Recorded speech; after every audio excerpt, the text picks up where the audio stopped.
Bismillahirrahmanirrahim. Assalamualaikum warahmatullahi wabarakatuh. Perkenalkan, nama saya Muhammad Abu Yazid dari Prodi IAT Fakultas Usuluddin dan Humaniora Universitas Islam Negeri Wali Songo Semarang.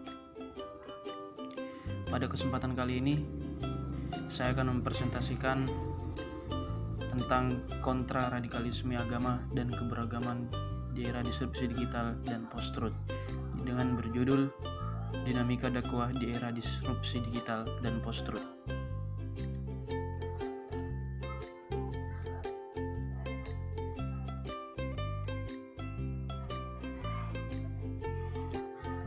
Sebelum masuk ke pokok pembahasan, tentunya kita harus membahas terlebih dahulu apa itu disrupsi digital.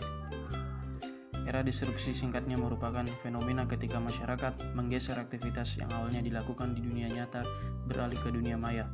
Lebih jauh lagi, guru besar Harvard Business School Clayton M. Christensen melalui bukunya yang berjudul The Inventor Dilemma 1997 menerangkan bahwa disrupsi adalah perubahan besar yang mengubah tatanan di tahun 2020 ini. Banyak orang yang mengatakan sebagai era disrupsi, di mana banyak hal baru bermunculan yang sebelumnya tidak pernah terpikirkan oleh cara konvensional, dan sebaliknya tak kalah banyak juga bisnis yang terlempar dari pasar. Kondisi dan kejadian seperti inilah yang melatar belakangi banyaknya orang menyebut tahun 2020 sebagai era disrupsi.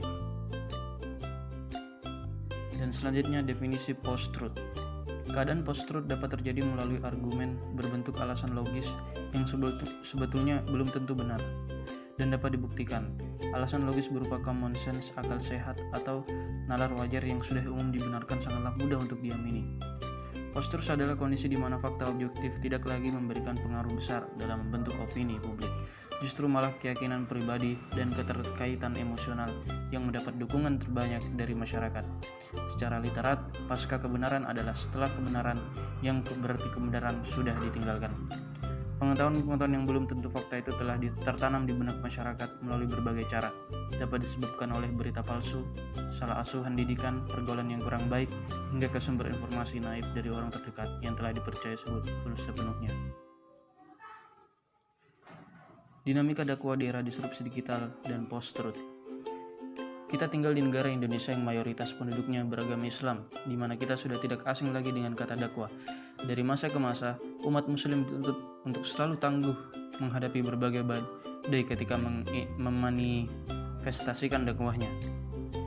Pada masa ini, umat muslim menghadapi tantangan yang amat berat, melebihi era-era sebelumnya, yaitu era post-truth. Pada era ini, banyak berita-berita hoax tersebar di media sosial seperti Instagram, Twitter, maupun Facebook yang seolah-olah mempresentasikan kebenaran, padahal nihil akan kandungan kebenaran itu sendiri. Untuk menghadapi situasi ini, umat muslim harus selalu membekali masing-masing dirinya dengan ilmu yang mumpuni. Dalam banyak firman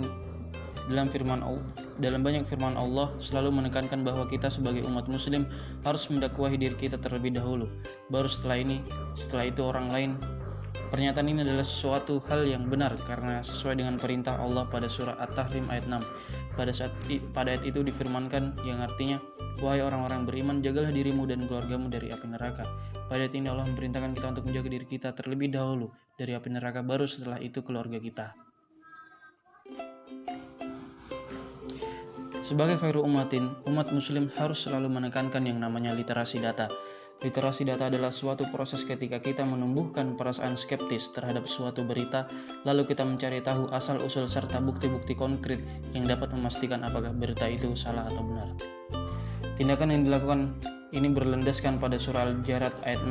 Wahai orang-orang yang beriman, jika seorang fasik datang kepadamu membawa suatu berita, maka telitilah kebenarannya, agar kamu tidak mencelakakan suatu kaum karena kebodohan, yang akhirnya kamu menyesali perbuatan itu. Melalui ayat ini Allah mengkomando kita agar tidak mudah menerima suatu kabar, apalagi kabar simpang siur yang entah dari mana source-nya. Jadi salah satu bentuk dakwah kita terhadap diri sendiri dalam era post-truth ini adalah dengan cara kita tidak dengan mudah menerima berita yang beredar di dunia maya. Namun kita literasi data terlebih dahulu untuk menemukan bukti-bukti apakah berita tersebut salah atau benar. Demikianlah apa yang dapat saya sampaikan pada pertemuan hari ini. Kurang lebihnya mohon dimaafkan. Wassalamualaikum warahmatullahi wabarakatuh.